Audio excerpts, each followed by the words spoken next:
श्रद्धा मनु पाठ का अगला पद्यांश है। कहा, ये ऊपर वाला जो है दुख की पिछली रजनी बीत, ये कॉपी में लिखा हुआ है, ये आप उसमें से कर लीजिए।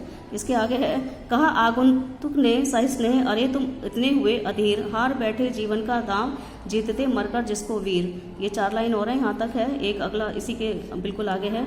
तो यहाँ आगंतुक से मतलब है श्रद्धा। श्रद्धा, आगंतुक मतलब आने वाला या आने वाली।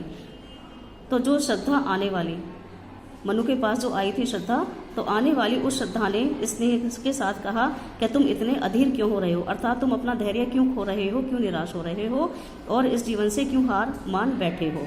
ठीक है, तुम निराश हो रहे हो, जबकि जो परिश्रमी व्यक्ति होते हैं, साहसी व्यक्ति होते हैं, वीर होते हैं, वो अपना लक्ष्य पाने के लिए मरते दम तक मेहनत करते हैं। जीतते मरकर जिसको वीर, वीर पुरुष जीत लेते हैं, लेकिन तुम हार मानकर बैठे हो, बल्कि जबकि जीत सकते हो, तब नहीं केवल जीवन सत्य है। तो श्रद्धा कहती है उसको तपस्वी बताते हुए मनु को कि केवल तपस्या करना ही जीवन की सच्चाई नहीं है। केवल तपस्या करना ही, बैठकर तपस्या करना ही जीवन की सच्चाई नहीं है। ये क्या है, ये केवल आपकी जो करुण, यह है क्षणिक दीन अवसाद। तो ये दीनता, दीनता और करुणा के भावों से जो तुम्हारी भरी हुई ये स्थिति है, ये तो क्षणिक है, ये तो बीत जाएगी। इसलिए तुम्हें निराश नहीं होना चाहिए और निर्माण के लिए संकल्प लेना चाहिए, क्योंकि जीवन प्रगति का दूसरा नाम है। तो जीवन में प्रगति कैसे कब होती है, जब आशा होती है और प्रसन्नता होती है, तब जीवन में उन्नति होती है। इसलिए तुम अपनी इच्छाओं को जगाओ। आकांक्षा से भरी जीवन है, तो सो रहा आशा का, तो तुम्हारी इच्छाएं सो रही हैं, वो उन्हें जगाओ और आशा का संचार करके प्रसन्न हो जाओ। इसके क्वेश्चन हैं, क्वेश्चन देख लीजिए, 2 क्वेश्चन वो है। इसका तीसरा क्वेश्चन है, श्रद्धा मनु को किस प्रकार उत्साहित करती है। तो यहाँ श्रद्धा मनु को किस प्रकार उत्साहित करती है कि तुम निरंतर कर्म करते रहो और परिश्रम करो निर्माण के लिए। मनु की बात सुनकर श्रद्धा ने उनसे स्नेहपूर्वक क्या कहा। तो उन्होंने कहा कि ऐसा लगता है कि तुम अपना धैर्य खो बैठे हो और अपने जीवन में उस सफलता को प्राप्त करने के लिए निराश हो चुके हो, जिसे कर्मशील और साहसी मनुष्य अपने कठिन परिश्रम के आधार पर प्राप्त कर लेते हैं। ये उसने समझाया है, कहा है। 5वां है, तप नहीं केवल जीवन सत्य है। इस पंक्ति का आशय स्पष्ट करना है, तो इस पंक्ति का आशय इस तरह से है कि केवल तप नहीं, तपस्या करते रहना ही जीवन का सत्य नहीं है।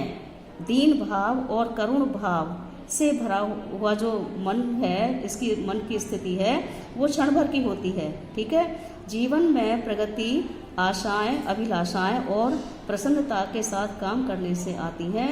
इसलिए उत्साही बनो और अपनी इच्छाओं को जगाओ और कर्मशील बनो। इसी के बिल्कुल आगे है, प्रकृति के यौवन का श्रृंगार करेंगे, कभी न बासी फूल मिलेंगे, वे जाकर अति शीघ्र आ उत्सुक है उनकी धूल।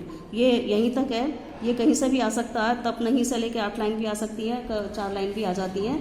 तो यहाँ पर प्रसाद जी ने ये कहा है कि जो प्रकृति की सुंदरता बासी फूलों से नहीं होती है, जो गिर जाते हैं फूल वो बासी हो जाते हैं, वो दोबारा नहीं सुंदरता ला सकते।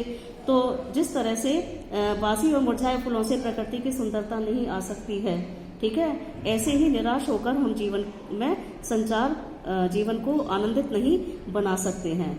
तो यहाँ पर कवि ने कहा है, तो हमें यहाँ से यह शिक्षा लेनी चाहिए कि जो तेजहीन लोग हैं, जो सारहीन लोग हैं, जो निराश हैं, उनका जीवन भी सारहीन हो जाता है। इसलिए आशा को त्यागना नहीं चाहिए। इसके क्वेश्चन आंसर हैं, तीसरा है, प्रकृति के यौवन का श्रृंगार करेंगे, कभी ना बासी फूल।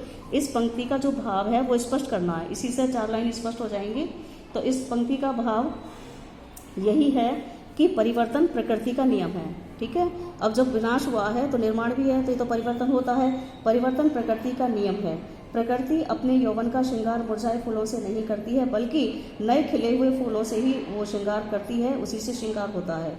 तो दूसरे शब्दों में हम कह सकते हैं कि पुराने दुखों को, जो बीत गया, उसको याद नहीं करना चाहिए और उनसे कभी विकास नहीं होता है।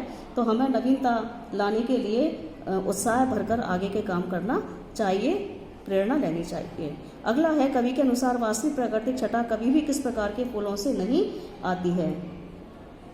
तो वास्तविक प्राकृतिक छटा कभी भी बासी और मुरझाए फूलों से नहीं आती है। कभी भी किस प्रकार के फूलों से? तो बासी फूलों से। प्रस्तुत पद्यांश में कवि ने क्या संदेश दिया है? क्या संदेश दिया है?